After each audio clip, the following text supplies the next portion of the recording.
The laughter was the cruel kind, the kind that didn't stop even when someone's heart broke right in front of them.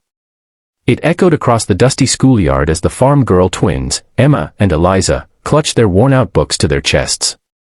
Their braids hung loose, dirt still clinging to their boots from the morning chores.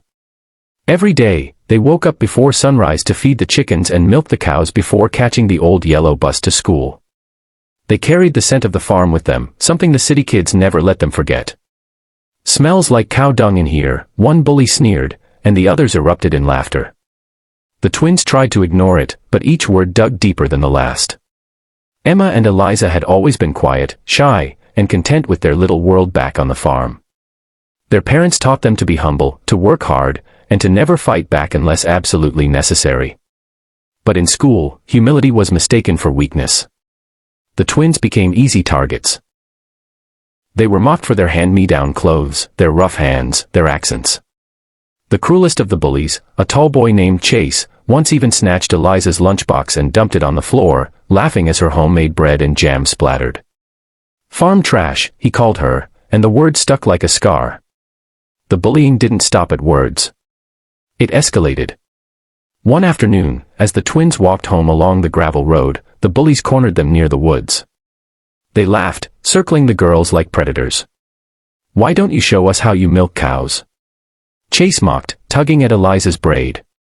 Emma stepped forward, her fists clenched, but she remembered her father's words, "Patience is strength, and strength comes when you use it wisely." So, instead of fighting back, the twins endured in silence. Their only comfort was each other's presence. But silence had its breaking point. The turning moment came during the county fair. It was the biggest event of the year, and the farm families competed in everything from livestock shows to physical challenges. This year, a new contest had been added, an obstacle course meant to test strength, endurance, and wit. The bullies, confident in their size and arrogance, signed up. So did Emma and Eliza. Everyone in the crowd chuckled when the farm girl twins stepped forward.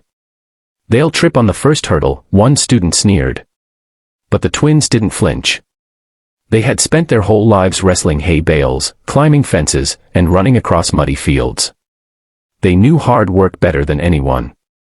When the whistle blew, the bullies sprinted ahead, fueled by mockery and ego. But soon, the course revealed its truth. The wall climb, the rope swings, the heavy sacks, they demanded grit, not just strength.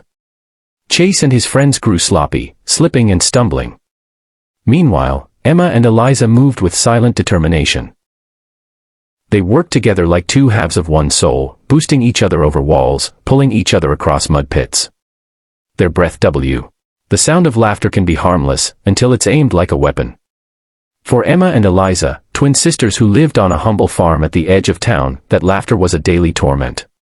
Every morning, as they climbed onto the school bus with their faded jeans and mud-stained boots, they were met with sneers and snickers. "Here come the cowgirls," someone would say. Another voice would add, "Careful, they'll bring the barnyard smell with them." The twins kept their eyes down, clutching their second-hand backpacks.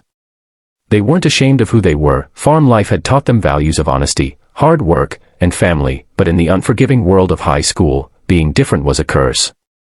Their classmates, led by a group of bullies, made sure they never forgot it. Chase, the ringleader, was the worst. Tall, broad-shouldered, and always surrounded by his crew, he had a cruel grin that twisted whenever he spotted the sisters. One morning, he plucked Eliza's braid and laughed, "Does the cow moo when you pull her tail?" His friends roared with laughter while Eliza's cheeks burned with shame. Emma stepped forward, her eyes flashing, but Eliza tugged her sleeve, whispering, "Don't. It'll only get worse." At home, their parents tried to comfort them. Their father, a man whose calloused hands spoke of a lifetime of labor, would sit with them at dinner and say, "People who mock hard work don't understand its value. One day, you'll see that the strength you're building here will carry you further than their laughter ever could." Their mother reminded them of their bond, "You two are strongest when you stand together. Never forget that." Still, it wasn't easy. Some days, Emma cried in the barn where no one could see, while Eliza clenched her fists, dreaming of the day they'd finally make the bullies regret their cruelty. But neither of them wanted to dishonor their parents by fighting back with fists. They wanted something greater. The breaking point came on a rainy afternoon. As the twins walked home along the dirt road, backpacks heavy with books, Chase and his friends pulled up in a truck. They jumped out, blocking the girls' path.